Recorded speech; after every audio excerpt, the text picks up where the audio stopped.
Hello, my name is Nafeesa and I am a freshman at CCHS. I use she, her pronouns, and I am also a part of the Crossroads group. The Crossroads program was created by members of the CCHS Intersections Club with the intention to educate children about social and political issues. Today, as a part of our Powerful Women series, I will be reading the book She Persisted by Chelsea Clinton. A little bit about Chelsea Clinton. She's a writer and global health advocate. This book is about 13 amazing American women who changed the world. Let's begin. She Persisted, written by Chelsea Clinton. Sometimes being a girl isn't easy. At some point, someone probably will tell you no, will tell you to be quiet, and may even tell you your dreams are impossible. Don't listen to them. These 13 American women certainly did not take no for an answer. They persisted.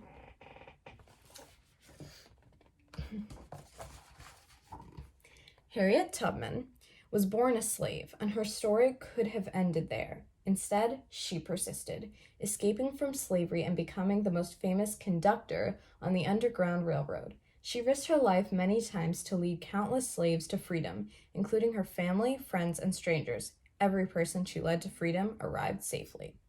She said, "I should fight for my liberty as long as my strength lasted."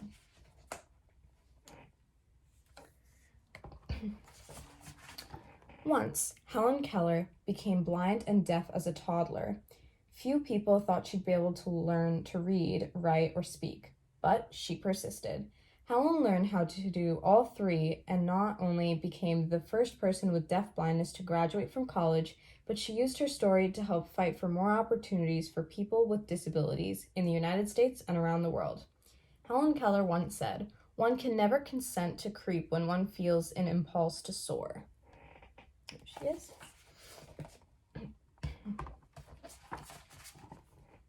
After her family fled poverty and the threat of violence in Ukraine for a new home in New York City, Clara Lemlich got a job working at a garment factory.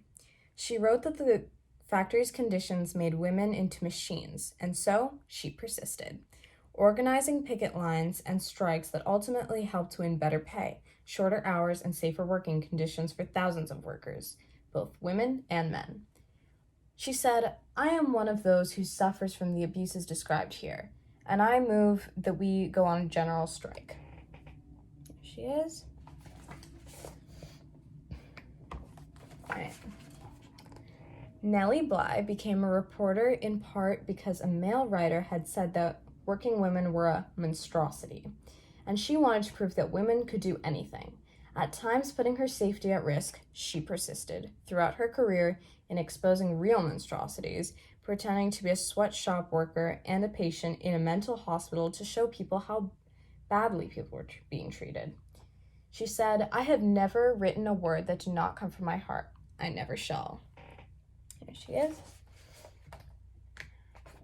Oops.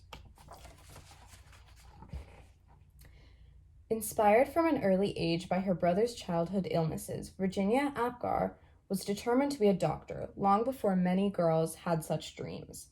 Even though she qualified to be a surgeon, the male head surgeon at her hospital discouraged her because she was a woman. Nevertheless, she persisted, becoming an anesthesiologist and creating the Apgar score to test a newborn baby's health, which hospitals all over the world still use today. She said, "Nobody, but nobody is going to stop breathing on me." There she is. All right. After Maria Tallchief's family moved to California, partly to support Maria's dreams of becoming a dancer, she was teased by students in school for her Native American heritage and later was encouraged to change her last name to something that sounded Russian, since many professional dancers at the time were from Russia. She persisted, ignoring all the taunting and poor advice to become the first great American prima ballerina. She said, "It never occurred to me to say, 'It hurts to do that.'" She is. As a 15-year-old riding a bus home from school in Montgomery, Alabama, Claudette Colvin was expected to give up her seat to a white woman just because she was African American. In her refusal to get up, she persisted in taking a stand for what's right. helping to inspire Rosa Parks to make the same choice 9 months later, an act many point to as starting the modern civil rights movement. She said, "I knew then and I know now that when it comes to justice, there's no easy way to get it. You can't sugarcoat it. You have to take a stand and say, this is not right."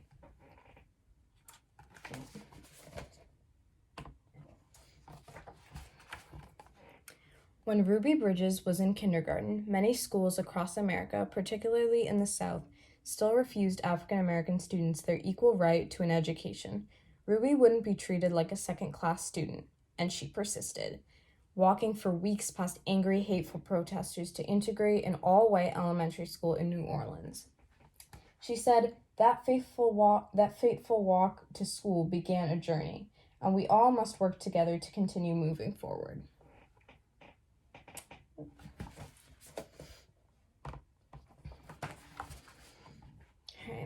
As the first woman to serve as both a U.S. representative and a U.S. senator, Margaret Chase Smith could have let that fact alone be her legacy. Instead, she persisted in championing women's rights and more opportunities for women in the military, standing up for free speech and supporting space exploration. The head of NASA once noted that we wouldn't have put a man on the moon without Margaret. She said, "The right way is not always the popular and easy way. Standing for right when it is unpopular is a true test of moral character." Sorry. There you go. Sally Ride always believed women could succeed in any math or science career. Although not everyone agreed, she persisted, and she became the first American woman in space. But that wasn't enough for Sally. She traveled into space once more and then created science and engineering programs specifically for girls so she could help generations of young women achieve their dreams too, both on Earth and in outer space. She once said, "Young girls need to see role models in whatever careers they may choose, just so they can picture themselves doing those jobs someday. You can't be what you can't see."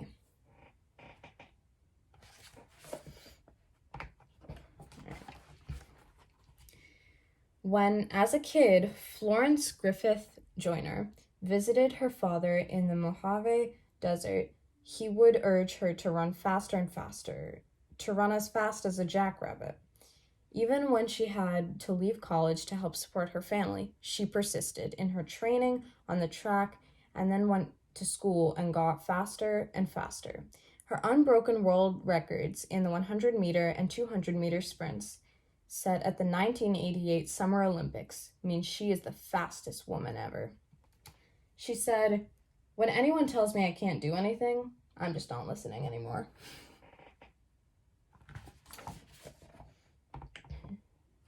All right. Oprah Winfrey.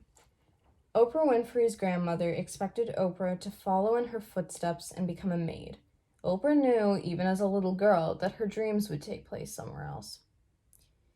She persisted in turning those dreams into a reality and became a media superstar, working in movies, books, magazines, and theater. Most of all, television, where The Oprah Winfrey Show remains the highest-rated talk show of all time. She once said, "The biggest adventure you can ever take is to live that life of your dreams." Sorry about that.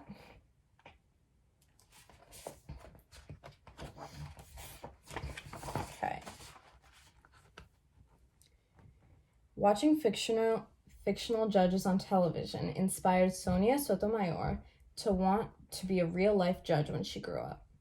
She knew she'd have to speak English as well as she spoke Spanish, study hard in school, and manage her diabetes before she could one day wear a judge's robe with a gavel in hand. She persisted, eventually becoming a Supreme Court justice and the first ever Latina to sit on America's highest court. She once said, "I have never had to face anything that could overwhelm the native optimism and stubborn perseverance I was blessed with." She is. All right. So, if anyone ever tells you no, if anyone says your voice isn't important or your dreams are too big, remember these women. They persisted. And so should you. All right, the end. Thank you so much for watching, and I hope you subscribe to the Crossroads YouTube channel. Bye! Hello everyone, my name is Delphine and I'll be your second reader for today. I'm a senior at Concord Carlisle High School and I am also co-ambassador of the Crossroads program. Our second book is called Shark Lady. The true story of how Eugenie Clark became the ocean's most fearless scientist, and it's written by Jess Keating. It was Saturday, and Eugenie wanted to stay at the aquarium forever. She wanted to smell the damp, salty air and stare at the glittery rainbow of fish. She wanted to keep watching her favorite animals, the sharks. Eugenie pretended she was walking on the bottom of the sea. What would it be like to swim with her sharks, to breathe underwater with gills of her own? More than anything, she wanted to find out.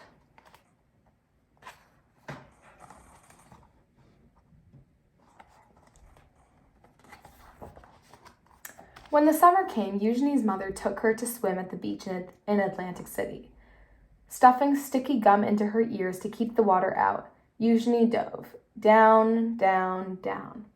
The salt stung her eyes, but she didn't want to miss a single fish. Constellations of sea stars speckled the pebbled sand. She imagined a silvery fin standing strong on her back, slicing through the ocean current.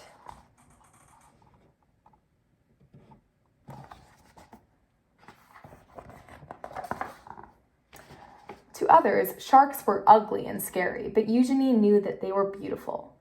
As she glided through the cool water, she wished everyone could see sharks through her eyes.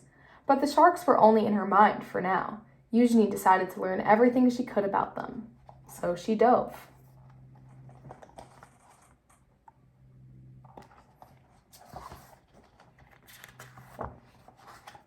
This time, into books. Whale sharks, nurse sharks, tiger sharks, lemon sharks. Eugenie wanted to know about them all. She also joined the Queens County Aquarium Society as its youngest member. Eugenie's notebooks filled with sharks. They swam in her daydreams and on the margins of her pages.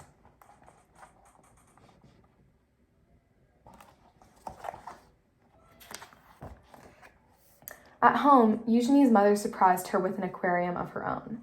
A 15-gallon tank was too small for sharks, but Eugenie saved her allowance to buy guppies, clownfish, and coral red snails.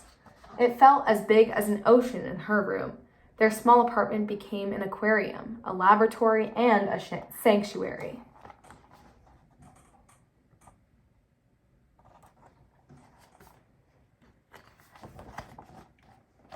As she grew older, many were still telling Eugenie what to do.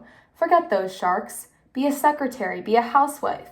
Eugenie wanted to study zoology, but some of her professors thought women weren't smart enough to be scientists or brave enough to explore the oceans. And they said sharks were mindless monsters. Eugenie knew better. Her dream was as big as a whale shark. So again, Eugenie dove.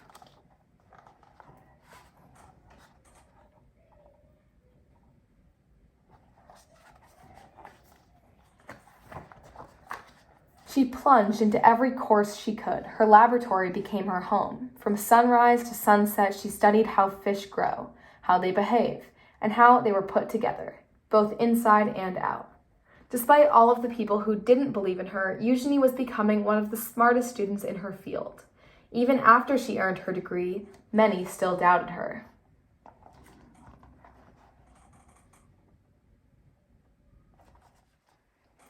But Eugenie's work was just beginning. Eager to make discoveries of her own, Eugenie finally dove into the open ocean.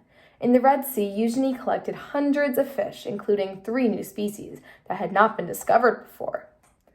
On a research mission exploring the Palau Islands, Eugenie was diving alone when she encountered her first ever wild shark. She wasn't afraid. Instead, she thought it was beautiful.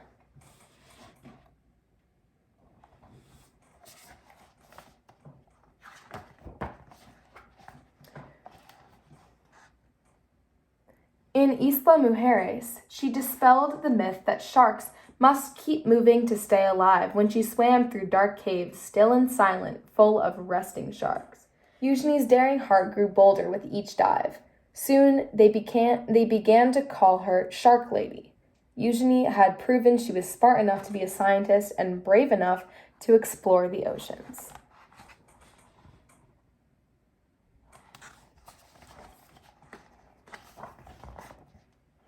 As her courage grew, she began to love and understand her beloved sharks more and more. But she never forgot many still believed that sharks were mindless killers.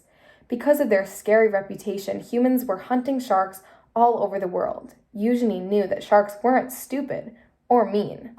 She was determined to prove everyone wrong.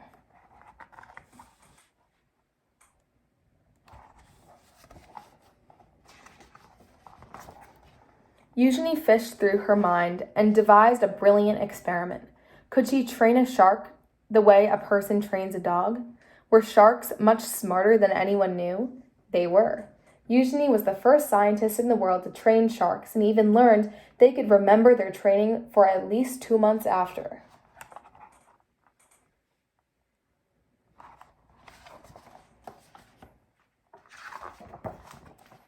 Sharks were not mindless killers.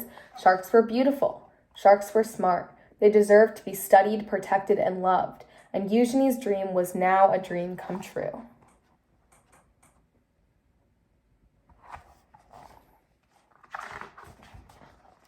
The end. Thanks so much for watching. Please make sure to hit the like button and subscribe to the Crossroads YouTube channel. Check out our previous videos if you haven't already watched them, and be on the lookout for new videos in the coming months. Thanks so much. Bye.